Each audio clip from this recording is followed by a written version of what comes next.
I see some changes in this department. By that I mean in the small and medium enterprises.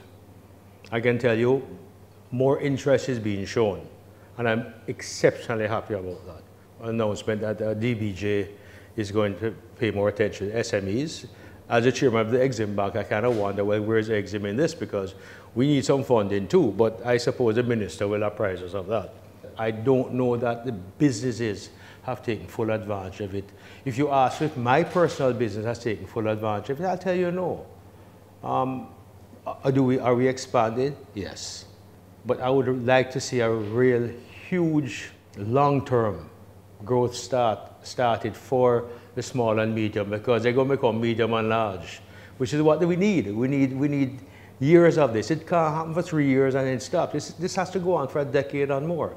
We're not going to grow that fast. You know, we've had 40 years of, is it lethargy? Is that a good term to use?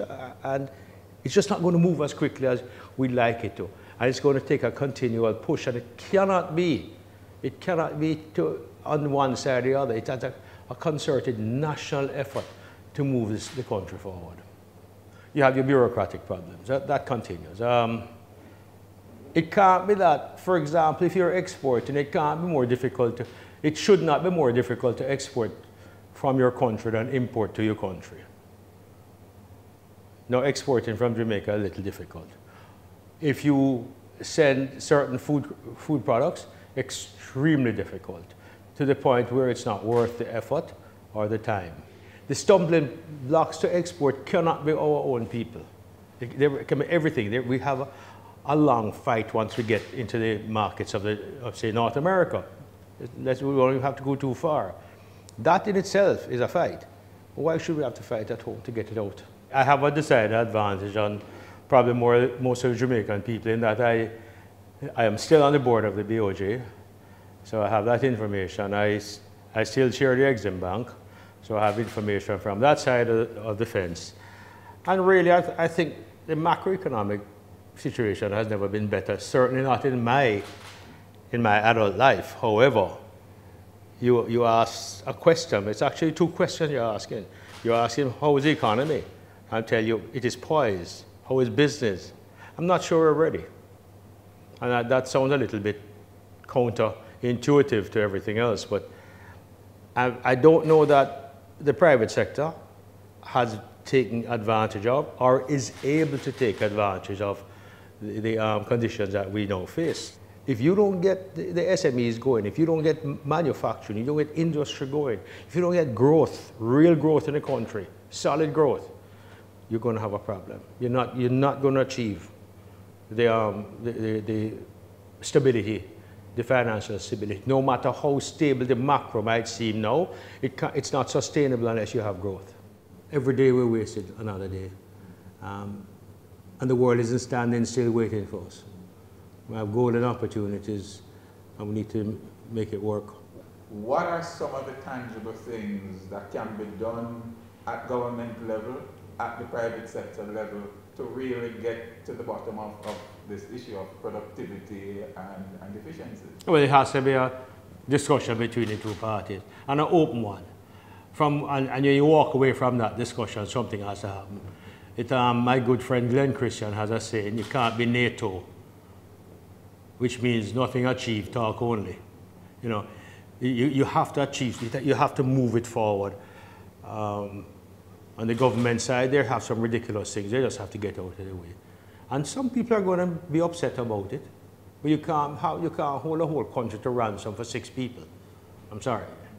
On the private sector side of it, we need to stop bellyaching and get going. We have as a group, in many instances, have become accustomed to complain.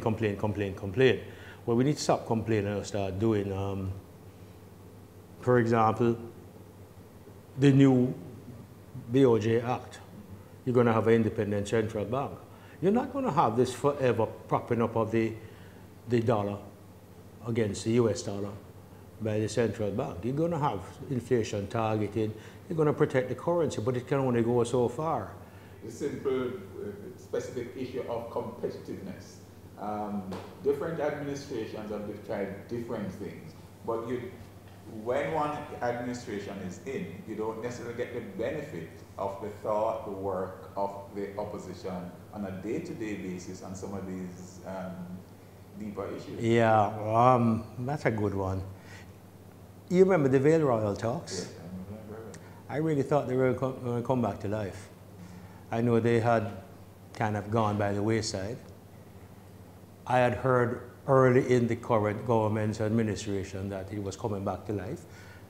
I don't know that I heard it from the Prime Minister himself, but I heard it mooted that it should, and I really believe that needs to come back to life. Look, everybody wants political power. Here's a reality.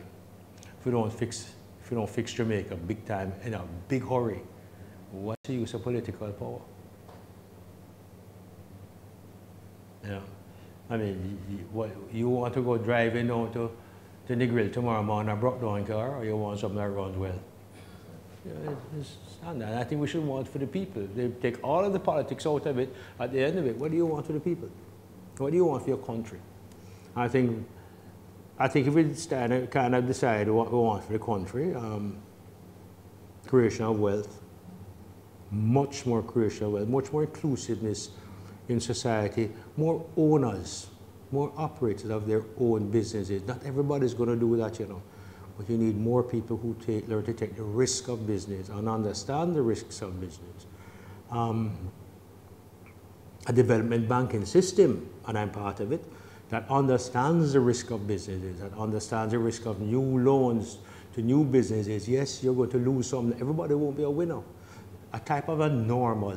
I think over the years, maybe the last 50, 60 years, normal started to change in Jamaica, where normal is not normal anymore. It might be normal for us, but it's certainly by no means normal for a developed world. And people will say, so what? My answer is very simple, you know. Until I see the immigration pages in the newspapers disappear, how to immigrate. Can my mother file for me? I'm 69 years old. Can she still file for me?